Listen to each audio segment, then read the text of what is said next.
What do you need to look up and see you guys at number 10? Yeah, my teammate just told me about that. I didn't even know. You know, it's special. What's that mean that other people across the country are now starting to take notice? You know, we've been putting in a lot of hard work for a long time, and it's good to get some recognition about it. When you guys start streaking, do you guys get more relaxed, or is there more pressure because of the streaks? See, that's what we're trying to stay away from, is just, you know, it's not worrying about the outside, you know, the media and then all the writings they're doing on us. We're just trying to play our game and just keep playing hard and listen to Coach Altman. You guys mentioned we've been talking to you guys about being ranked and, you know, high ranking first time. Every week there's a new first time in 5 or 6 years. How do you guys keep from stumbling with all that hype that's going on around you? Seniors doing a good job of reminding us, you know, and Coach Altman as well, as letting us know that we have a long way to go and that this could go by real fast. So they're keeping us grounded pretty well. Is it easy for you personally to stay grounded? Yeah, for me personally it is, just because, you know, I dealt with winning through high school, and, you know, I just always knew that people are going to give us our best shot. So that's how it is now. So we just got to always come prepared. As someone who was used to winning in high school, right, the first few years, difficult for you? Not fun at all. Last year was a lot more fun than the first year, but it still wasn't, you know, how I wanted it to be. But now we're getting there. So. How do you see your role with Dominic out right now? I'm gonna be playing a lot more minutes now that DA's not playing, but you know, I can't really be as aggressive on defense, knowing that I can't pick up fouls like that, and got to take care of the ball a little bit better. Had a lot of turnovers last game, but, you know, I think that'll come. So. Are you feeling you have to pace yourself a little bit with you know, you were really the energizer there for a while, but you weren't playing 31 or 32 minutes at a game. Right, yeah. Like I was saying, you know, I can't just be out there, you know, going 100% on defense and trying to pick up full court, and, you know, I got to tone it back a little bit and pace myself throughout the game, knowing I'm going to play a lot more minutes. Other than the turnovers, how do you assess your play from Saturday? I think I did pretty well, you know, played good defense. Saw that Washington was trying to pick on me a little bit. I think I played pretty well on the defensive end, and on the offensive end I made some plays, and like you said, other than taking care of the ball, you know, I think I did pretty well. Yeah. Do you expect more teams to kind of pick on you too? I mean, yeah, you know, easy target. I'm 5'7", 5'8", so, you know, it's pretty easy for them to think that, oh, we got a mismatch right here, but, you know, it's not that easy. That's all I got to say. I'm sure it's always been that way for you, right? Right. Except for, like, in middle school, I was like the same height, so.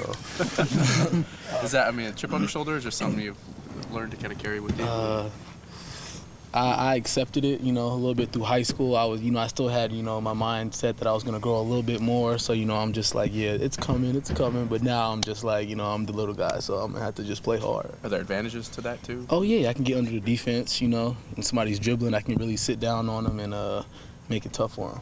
Take us through your half-court alley-oop at Emirates, that replay, and it was even farther back than I thought. Yeah, same thing. What did you see? And I assume it was intended for Carlos, but Tony was right there too. I got the outlet and I took a dribble and I saw Carlos for like a split second and he pointed up. So right when I saw him for that second, I just threw it to the bucket, and, you know, he did the rest. Good feeling, right? Oh, real good feeling. I was pumped because, you know, the sold out crowd was yelling and screaming, and I had goosebumps and everything. Nice. It's something you get. The transition offense has really come a long way, I think, in the last couple of years, and it seems like a big part of your guys' success this year. Do you see your role in that, or what is your role in that, and how far has that come, I guess, for you guys? Yeah, well, playing fast is like an advantage to me just because I have that speed. So I like to push the ball, and I have a lot of good wings that can run, and the big men can run. So I think our transition game is only going to get better. You guys are already unbeaten on one California road trip. First thoughts of Stanford and Cal this weekend? For one, I've never beat Cal since I've been here, so I'm trying to get that game for that reason, and, you know, just so we can keep winning and keep this rolling. I think this is very big for us because Cal and Stanford are both real good teams. Little different travel schedule for you when flying down and coming back and going back down again. Does that kind of separate it more into more 2 games individually than what it used to be for you? I think it's pretty much the same, just in the fact that it's still 2 games in a close amount of time. So I think it's not going to be too different for us. Is there something about that trip? I guess, you know, getting a split for most teams out of there is a pretty big deal. something about just making that trip for those teams. They always seem to have pretty good teams. Oh yeah, they're always they both have tough places to play, and the last couple of years I've been here, Cal, they've just, for some reason, we just haven't been able to get them. I don't know what it is. We've been pretty good against Stanford, but something about Cal, I don't know. Getting back to that alley-oop, you guys work on that? It seems like it's difficult to be that accurate on a chest pass from that far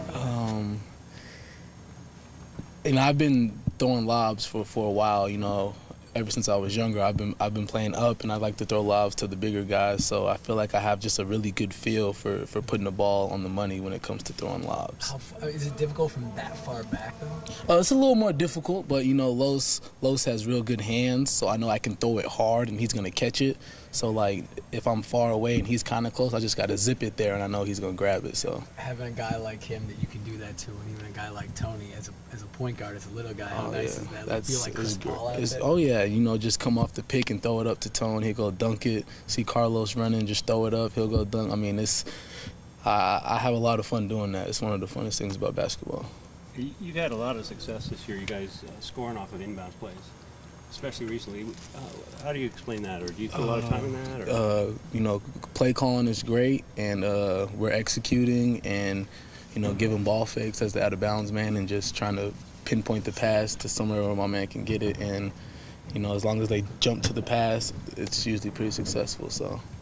With Artis out, you guys lose about 10, 11 points a game. How are you guys going to step that up in the backcourt as far as scoring-wise?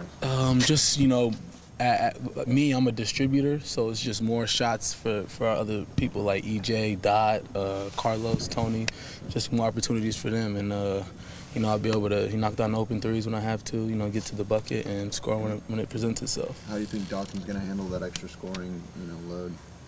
I don't think there's any pressure on him. He doesn't have to play any different. He just has to continue to do what he does and know that there's a couple more opportunities in transition and a couple more open shots, because I'm going to be looking for him a lot more. As a guy who's been here for a couple of years, and you talked about earlier, you've gone through those losing seasons or the lesser seasons, I guess.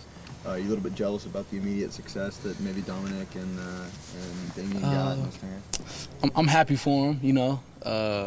We're all on the same team, so I'm happy for him. But I'm also happy that they didn't have to go through it, because I was going through it. It's not pleasant at all. So, I'm just glad that we're winning, basically. With Willie Moore, how difficult situation for a freshman to put it on Saturday, ups and downs. I mean, what did you see out of him, and where can he grow?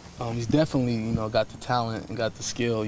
All he needs is a little more experience, and that was like his first game really playing big minutes. So I think he handled it real well, though.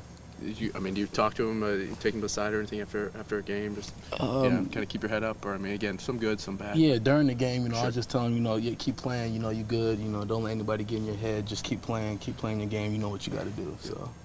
How far have you come, or where have you come farthest the last couple of years in your game, in your development?